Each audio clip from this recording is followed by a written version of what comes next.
நம்ம இப்ப பேசிட்டு இருக்க 3 நாளைக்கு முன்னாடி ஒரு பிஜில தங்கி இருக்க எல்லா பொண்ணுங்களும் அவங்க மெஸ் ஏரியாவுக்கு போய் டின்னர் சாப்பிட்டு தாராளமா பேசிட்டு இருக்காங்க. எல்லாம் பேசி முடிச்சதுக்கு அப்புறம் 10:30 மணி பக்கம் அவங்க ரூமுக்கு வந்து எல்லாரும் தூங்க ஆரம்பிக்கிறாங்க.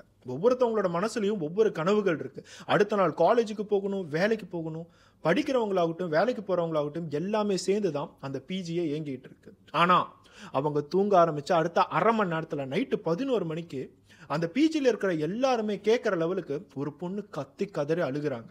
அது நம்ம பிஜில இருந்து தான் கேட்குதுங்கிறது படுத்துட்டு இருக்க எல்லா பொண்ணுங்களுக்கும் தெரியும். அவங்க மனசு எல்லாத்துலேயுமே ஒரு பயம், நம்மளோட பிஜில யாரோ நுழைஞ்சிட்டாங்களான்னு. எல்லாத்தோட மனசுலையும் ஒரு பெரிய பயத்தோட அவங்களோட ரூம் கதவை திறந்து வெளியே வராங்க. வெளியே வந்து பார்த்தா அவங்களோட க்ளோஸ் ஃப்ரெண்டோட வயிறில் ஒருத்தன் கத்தியை வச்சு இறக்கியிருக்கான். அவனோட கண்ணுல அப்படி ஒரு கொலவெறி. இவங்க எல்லாத்துக்கும் பார்த்தோன்னா ஒரு பெரிய பயம். கத்தியை எடுத்து திருப்பி நெஞ்சில, கழுத்துல, முகத்துல சதக் சதக்குன்னு குத்துறான். அந்த பொண்ணு என்னதான் தடுக்க முயற்சி பண்ணாலும் அவங்களால முடியல. கடைசியா எதுவுமே பண்ண முடியாம கீழே விழுந்து உக்காந்து மூச்சு மட்டும் விட்டுட்டு இருந்தாங்க. அவன் அப்படியே விட்டா கூட அந்த பெண்ணோட உயிர் கொஞ்ச நேரத்துல போயிருக்கும். அந்த பொண்ணு எக்காரணத்துக்கு கொண்டு பொழைச்சிடக்கூடாதுன்னு சொல்லிட்டு அந்த பொண்ணோட தலை முடிய பிடிச்சி தலையை தூக்கி கழுத்தறுத்து அதே இடத்துல கொலை பண்ணிட்டு அந்த பிஜியை விட்டு அவன் வெளியே தப்பிச்சு போயிருக்கான். அங்க இருக்கிற எல்லா பொண்ணுங்களுக்கும் என்ன செய்யறதுனே தெரியல. நம்மளோட க்ளோஸ் ஃப்ரெண்ட் இந்த இடத்துல ரத்த வெள்ளத்துல இருக்கா. அவளை எடுக்கலாமா, எடுக்க கூடாதா, எடுத்தா இறந்துருவாளா, ஆல்ரெடி அவ இறந்து போயிட்டாளா, இந்த மாதிரி எல்லா விஷயங்களும் அவங்களோட மனசுல ஓடுது. அதுல சில பேர் உடனே போலீஸ்க்கு கால் பண்றாங்க. கால் பண்ண அடுத்த 10 நிமிஷத்துல போலீஸ் டிபார்ட்மெண்ட் அந்த இடத்துக்கு வராங்க. யார் வந்து இந்த பொண்ணை கொலை பண்ணா, அந்த பொண்ணோட பேர் என்ன, அவங்க என்ன பண்ணிட்டு இருக்காங்க, அந்த பையனுக்கும் அந்த பொண்ணுக்கும் என்ன சம்பந்தம், இந்த மாதிரி எந்த விஷயங்களுமே யாருக்குமே தெரியல. ஆனா மக்களுக்கு மட்டும் பிரஸ் அண்ட் மீடியா எல்லா அப்டேட்ஸுமே அப்படியே கொடுத்துக்கிட்டு இருக்காங்க. பெங்களூர் சிட்டி முழுக்க ஒரே டாபிக் தான், யார் அந்த பொண்ணை கொலை பண்ணாங்க.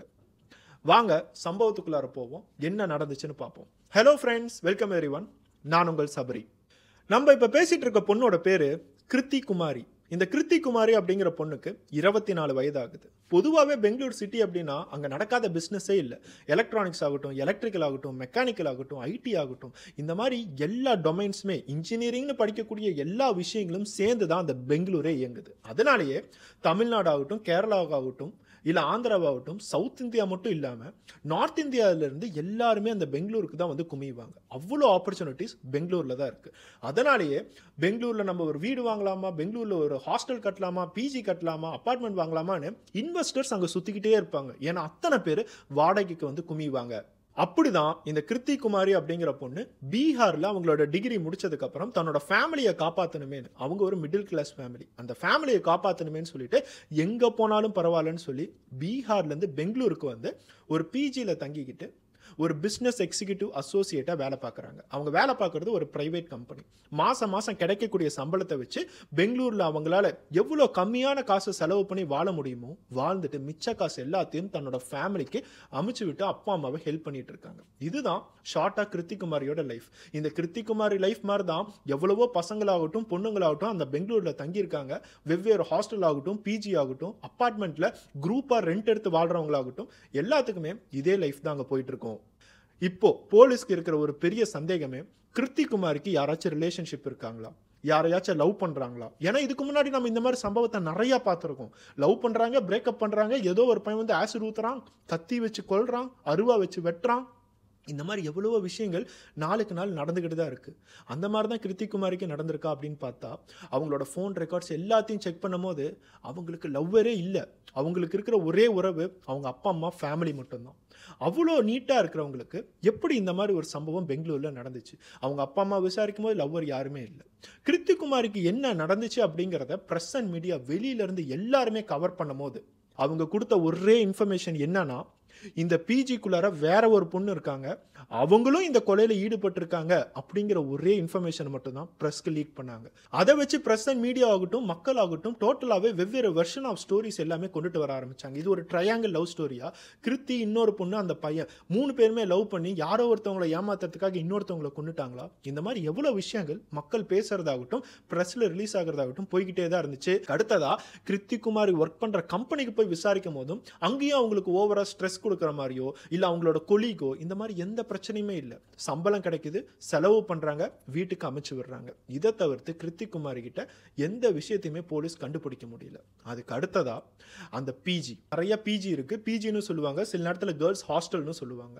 நிறைய பிஜிஸ்ல மெஸ் ஏரியா இருக்கும், சில பிஜிஸ்ல ரூம்குள்ளாரே வந்து அவங்கவுங்க சாப்பாடு கொடுத்துட்டுலாம் போவாங்க. இந்த மாதிரி வெவ்வேறு விதமா பிஜி ஆகட்டும் ஹாஸ்டல் ஆகட்டும் எல்லாமே பெங்களூர்ல நடந்துட்டு இருக்கு.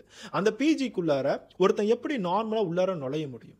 அந்த பிஜியை பார்க்கும்போது ஒவ்வொருத்தவங்களும் ஃபிங்கர் பிரிண்ட் வச்சு தான் உள்ளார நுழைய முடியும் அப்படிங்கிற ஃபிங்கர் பிரிண்ட் மிஷின் இருக்கு. அந்த டோர் லாக் ஆகி தான் இருக்கு. அது மட்டும் இல்லாமல் அங்கே செக்யூரிட்டின்னு சொல்லிட்டு ஒருத்தர் உக்காந்துட்டு இருக்காரு.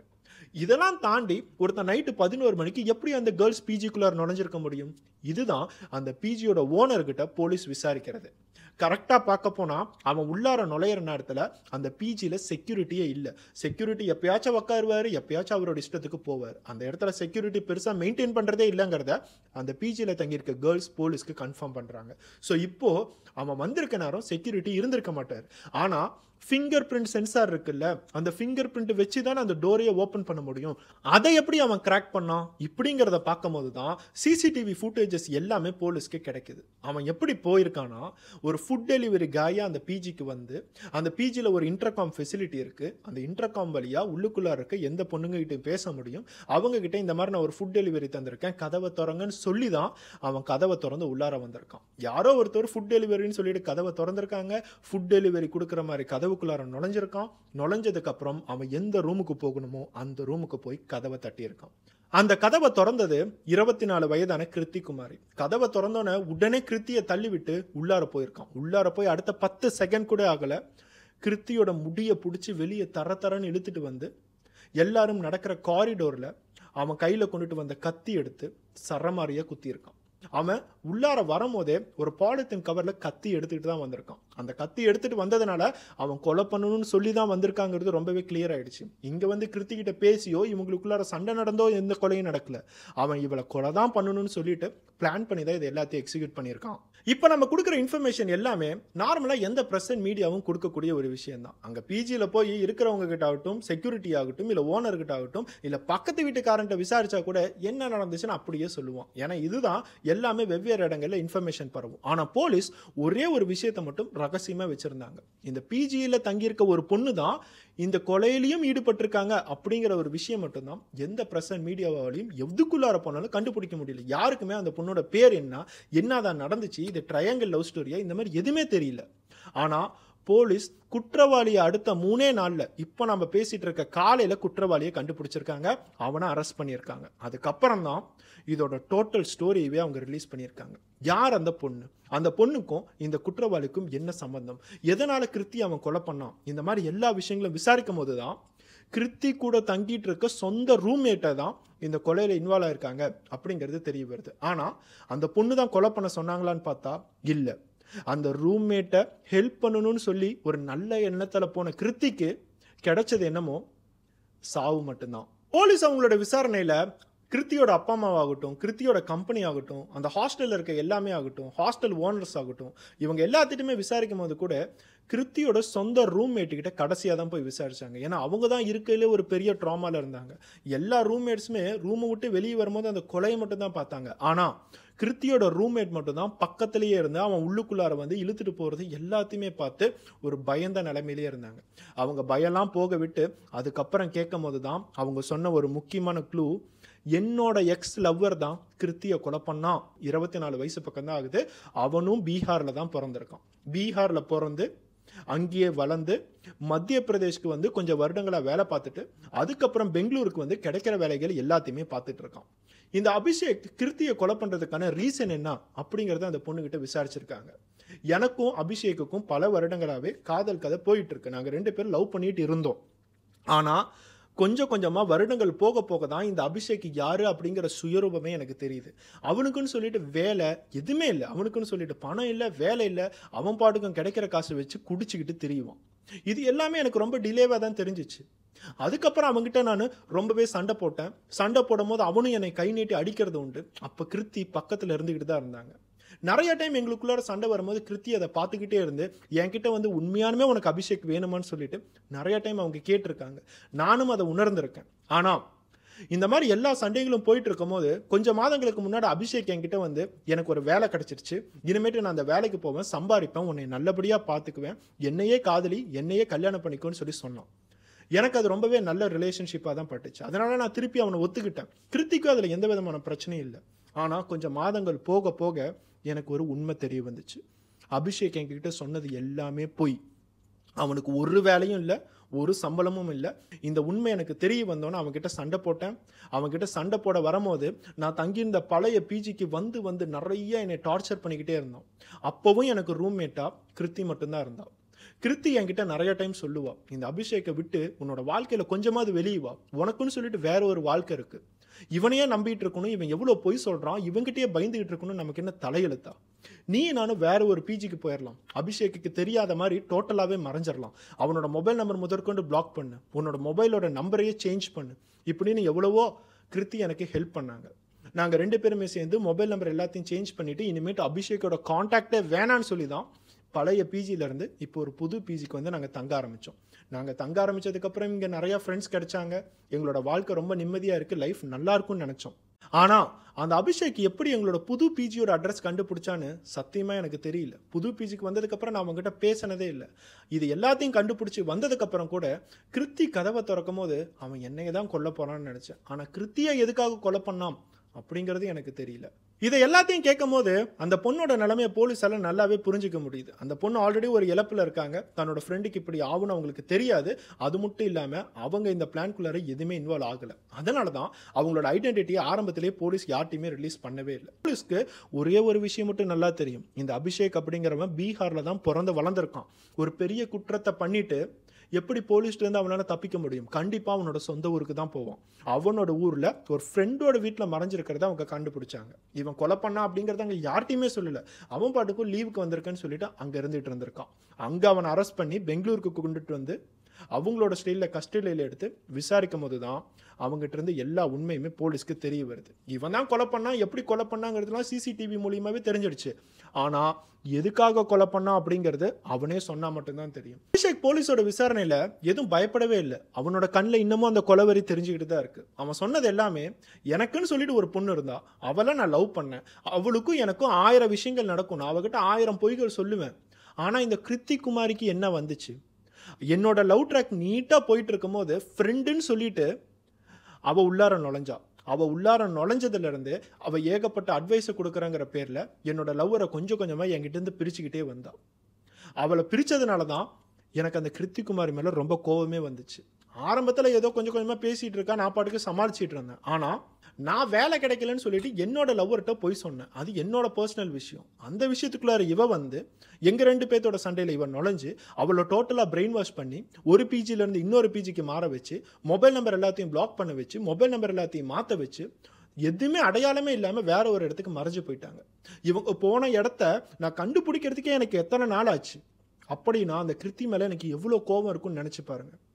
என்னோட லவ்வ நாசமாக்கின அந்த கிருத்தியை விடக்கூடாதுன்னு சொல்லி தான் ஒரு கத்தி எடுத்துக்கிட்டு அவளோட பிஜிக்குள்ளார எப்படி போகிறதுன்னு பிளான் பண்ணேன். அந்த பிஜியை சுற்றி எல்லாத்தையும் நான் வாட்ச் பண்ணும்போது எல்லாரும் ஃபிங்கர் பிரிண்ட் வச்சு தான் போகிறாங்கங்கிறது எனக்கு தெரிஞ்சிச்சு. ஆனால் அப்பவும் டோர் சம்டைம்ஸ் ஓப்பன் ஆகிறதுக்கு வாய்ப்புகள் இருந்துச்சு.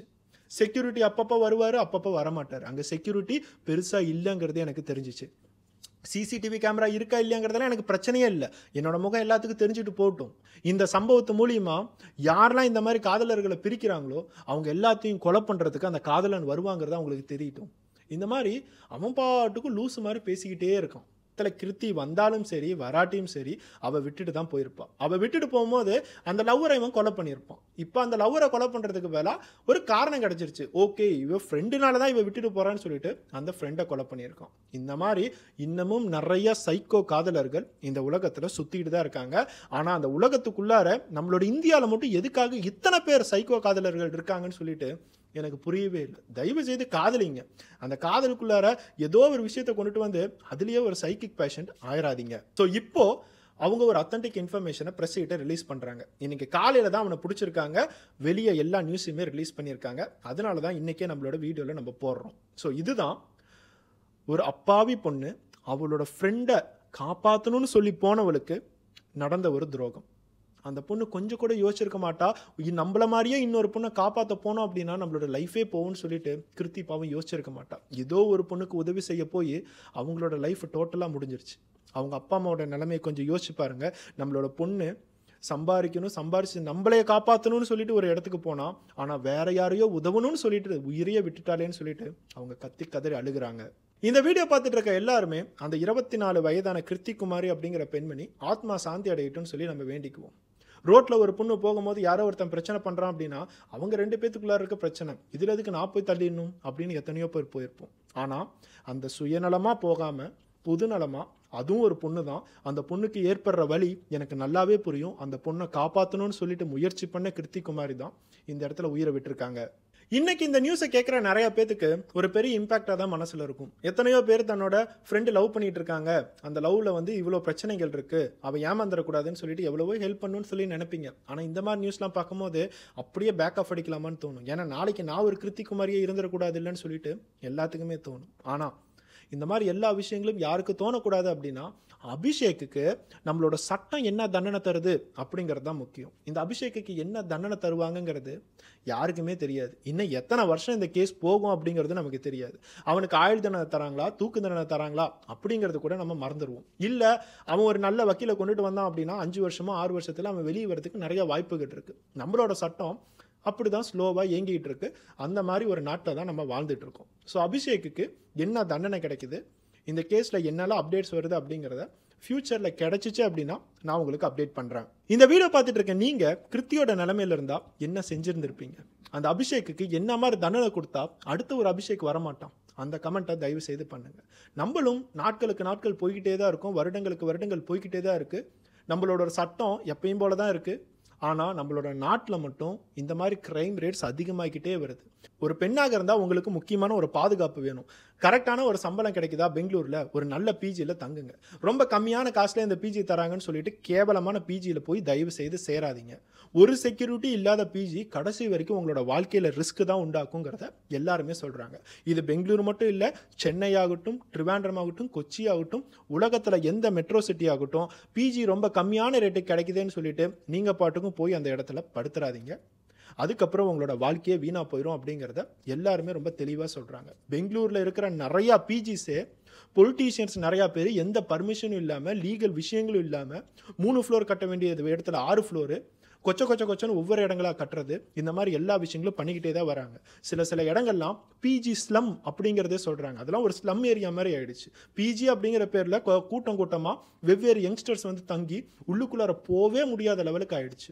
ஒரு பில்டிங் பத்துனுச்சு அப்படின்னா அந்த ஏரியா டோட்டலாக பற்றிக்கிற லெவலுக்கு செக்யூரிட்டி எதுவுமே அந்த இடத்துல இல்லை. இதெல்லாம் தாண்டி நிறையா பிஜியில் சிசிடிவி கேமராவே இல்லை. இப்போ நம்ம பேசிகிட்டு இருக்க பிஜியில் அட்லீஸ்ட் சிசிடிவி கேமரா இருந்ததுனால தான் இந்த காட்சிகளாக நம்ம போலீஸால் பார்க்க முடியுது, யார் அப்படிங்கிறத கண்டுபிடிக்க முடியுது. அந்த சிசிடிவி கேமராவே இல்லாத பிஜிலையும் இன்னமும் நிறைய பெண்கள் தங்கிட்டு தான் இருக்கீங்க. காசு ஒரு மிகப்பெரிய பிரச்சனைங்கிறது எல்லாத்துக்குமே தெரியும். ஆனால் காசையும் தாண்டி உங்களோட உயிரையும் கொஞ்சியாவது யோசிச்சு பாருங்க. இந்த இடத்துல இந்த அபிஷேக் அப்படிங்கிற உள்ளார நுழையும் போது யாரோ ஒரு பொண்ணு திடீர்னு எதிரில் வந்து தடுக்க நினைச்சிருந்தாங்க அப்படின்னா அவங்களோட உயிரும் போயிருக்கும். அப்படின்னா எந்த பாதுகாப்புமே இல்லாம இருக்கிற ஒரு பிஜியில் தங்குற நீங்க என்ன மாதிரி ஒரு பாதுகாப்போடு இருக்கீங்கிறத கொஞ்சம் மனசுல யோசிச்சுக்கோங்க. முக்கியமா காதல் அப்படிங்கிற பேர்ல எந்த சைக்கோகிட்டையும் போய் மாட்டிக்காதீங்க. அது பொண்ணா இருந்தாலும் சரி, பையனா இருந்தாலும் சரி. நெக்ஸ்ட் ஒரு வீடியோட பார்ப்போம். பை.